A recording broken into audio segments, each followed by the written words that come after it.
இப்போ வந்து நம்ம குண்டுமல்லி செடியில் பில்லு சுற்றிலும் நிறையா இருக்குது.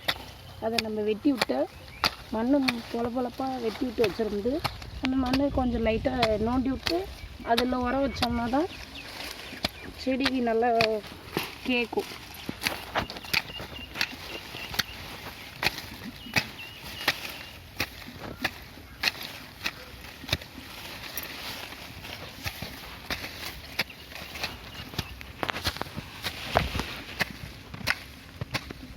மண்ணை நல்லா சுற்றி செடிக்கு தள்ளி விட்டுக்கணும்.